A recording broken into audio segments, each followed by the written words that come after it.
Bahaye ikaze nanone kuri Emmanuel Official 2022 kandi bifuriza kugira amahoro n'imigisha biva ku Mana bibane namwe.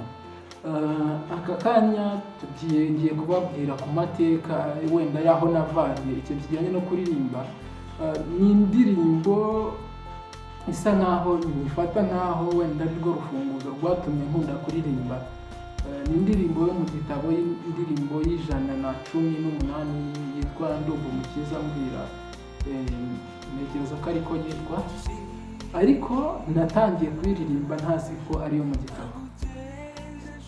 Natangiye kuyiririmba kuko ubwo badutumaga indirimbo mu muryango, ku rusengero rwacu batumaga indirimbo mu muryango, noneho nibwo papa wanjye yafashe iyo ndirimbo, ntabwo nari nzi ko ari mu gitabo yayikuye, gusa arayitwigisha, aho ngiye namenyera ko ari mu gitabo bijya byarushaho kumva ko numva ngiye nayikunda kurushaho, ariko ibyo twaririmbaga binyuranye n'uko mu gitabo twaririmba, mu gitabo bayiririmba. Ni amateka maremare y'iyo ndirimbo, ariko ntabwo ari ibintu biza gutyo. Burya ikintu cyose umuntu akora ntabwo kiza gutyo, ahubwo kiba gifite aho gikomoka n'impamvu, kuko icyo waba ukora cyose uretse no kuririmba hari ahantu wenda uba waragikuye, hari ahantu uba waragikomoye. Rero iyo ndirimbo iranshimisha, nkumva rwose ndanyuzwe, nkumva rwose iranshimisha bihagije. Rero nawe niba hariyo wumva indirimbo yaba yaratumye wenda uririmba cyangwa ikindi kintu ukora, ukwiye kumva ko icyo kintu ugomba kugiha agaciro uko byagenda kose, ukagiha agaciro kandi ukacyubaha. Reka mbanyuriremo gatoya k'iyo ndirimbo kuko ndayikunda. Numva umukiza ambwira ko mbuze imbaraga ngo njye musenge iteka, ntacyo nzamuburana. Yaniriye imyenda yose, yababariye ibyaha bihinduka umweru. Niwe ufite imbaraga zihagije rwose zo gukiza ababembe, zikoroshya imitima. Yaniriye imyenda yose, yababariye ibyaha bihinduka umweru. Ubwo nta cyiza nkora, nibesherejweho n'ubuntu bwawe gusa, ni wowe nkesha byose. Yaniriye imyenda yose,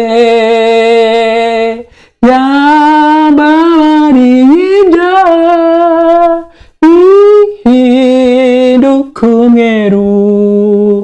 Imbere y'aya ntebe nzahagarara, nzaba njyanye iminyago nyishyikirize Yesu. Yaniriye imyenda yose, yababariye ibyaha bihinduka umweru.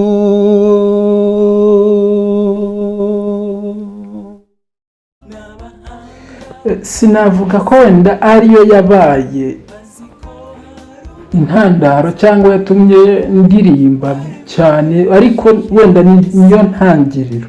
Ariko nanone ugize intangiriro ntubone indi motivation cyangwa ikindi kintu kigusunikira gukomeza ibyo ngibyo, nanone ntabwo wabigeraho.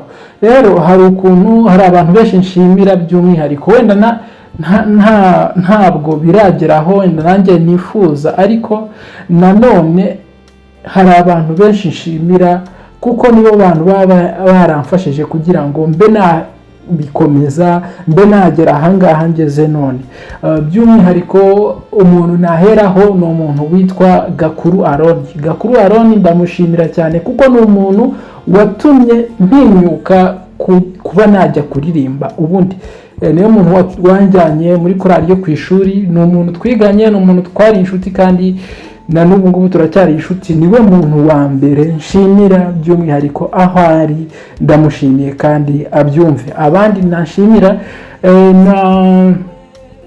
ni Maminesi ndetse na Papinesi, nibo bantu batumye bampaye wenda nabo ntabwo babizi, ariko aho nabasanze bampaga ahantu wenda ntabwo nabo bari bazi icyo bari kunkwarira, ariko batumaga ndeba indirimbo zitandukanye, ngenda niga kuririmba gake gake. Nanjye urwego ngezeho ntabwo rushimishije, ariko ntekereza ko nabo bafite uruhare runini bagize kuri iyi mpano yanjye. Abandi nshimira ni abantu twaririmbanye muri korali naririmbagamo, korali Ntwarane. Namwe aho muri abari bayigize mwese ndetse n'abakiyirimo ndabashimiye.